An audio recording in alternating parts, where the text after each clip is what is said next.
வேலூர் கோட்டையில் உள்ள ஸ்ரீ ஜலகண்டேஸ்வரர் ஆலயத்தில் ஆணி திருமஞ்சனத்தை முன்னிட்டு நடராஜருக்கு சிறப்பு அபிஷேகங்கள் செய்து மகா தீப ஆராதனைகள் நடைபெற்றது. இதில் திரளான பக்தர்கள் பங்கேற்று கோபுர தரிசனமும் வழிபாடும் மேற்கொண்டனர்.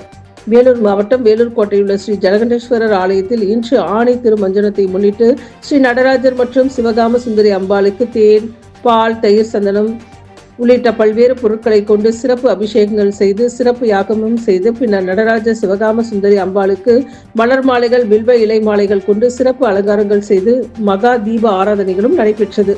இதில் திரளான பக்தர்கள் கலந்து கொண்டு சுவாமி தரிசனம் செய்தனர். பின்னர் நடராஜ சிவகாம சுந்தரி அம்பாள் சுவாமிகள் கோபுர தரிசனத்திற்கு பின்னர் வீதி உலாவுக்காக ஆலயத்திலிருந்து புறப்பாடு சென்றது என்பது குறிப்பிடத்தக்கது.